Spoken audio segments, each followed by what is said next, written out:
किसी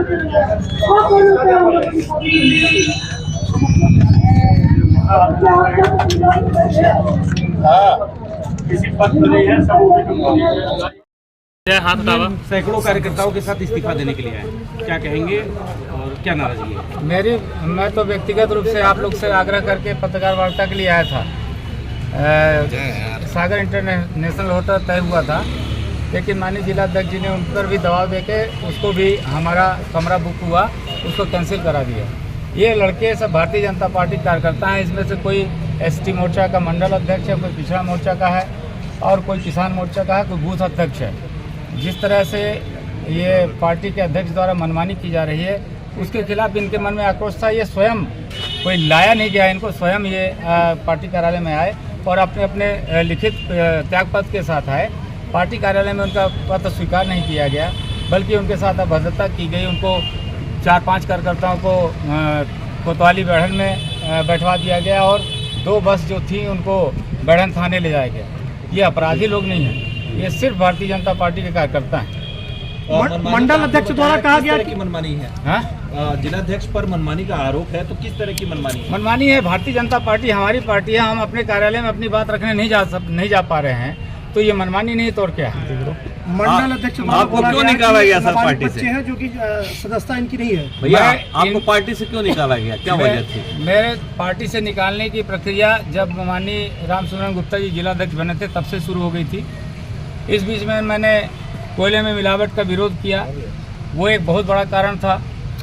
फिर उसके बाद उनके हिसाब का मैं जो वो चाहते थे वो काम नहीं करना चाहता था। मैं भारतीय जनता पार्टी हूँ, भारतीय जनता पार्टी के हिसाब से काम करना चाहता था।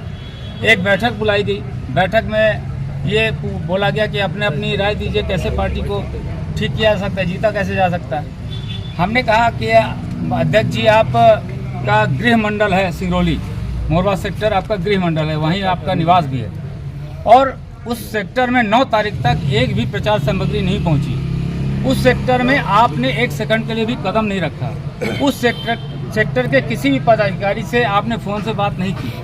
उस सेक्टर में बूथ अध्यक्ष की संरचना पर भाजपा चुनाव लड़ती है, बूथ अध्यक्षों को सक्रिय करने के लिए कोई काम नहीं किया गया।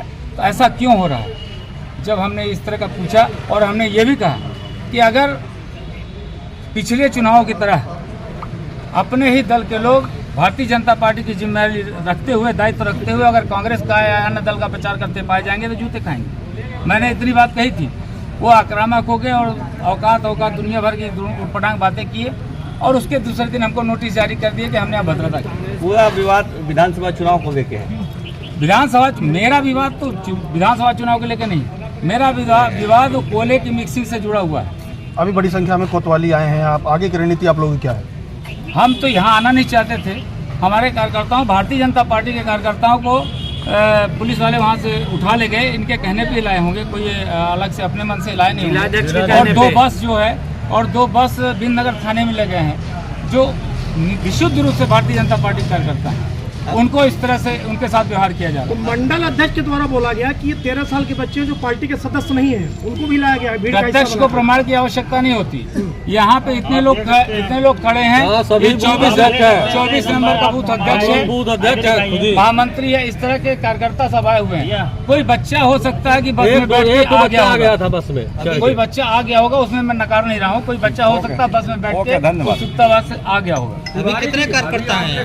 कि आपका विवाद कोयले की मिक्सिंग से जुड़ा हुआ है, थोड़ा इसको डिटेल में बताइए कि क्या मामला है, कहाँ मिक्सिंग हो रहा है और जिलाध्यक्ष क्या चाहते हो रहा था। अच्छा, मैंने यहाँ से कि प्रदेश से लेकर राष्ट्रीय स्तर तक को पत्र लिखा, उसमें कार्रवाई भी हुई और आज की डेट में मिक्सिंग का कारोबार बंद है।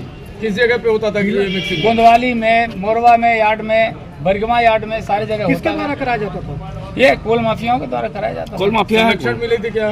संरक्षण मिला हुआ था, सफेद पोषों का संरक्षण था, बिल्कुल मिला हुआ था। पूरा किसे मानते हैं?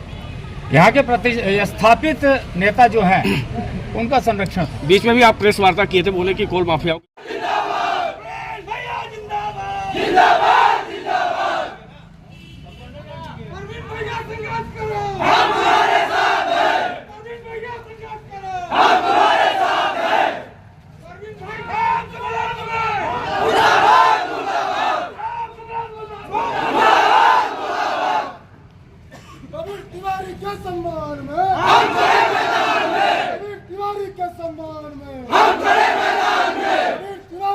सम्मान में नरेंद्र मोदी जिंदाबाद जेपी नड्डा जिंदाबाद अमित शाह जिंदाबाद भारतीय जनता पार्टी जिंदाबाद भारतीय जनता पार्टी जिंदाबाद अमित तिवारी जिंदाबाद अमित तिवारी जिंदाबाद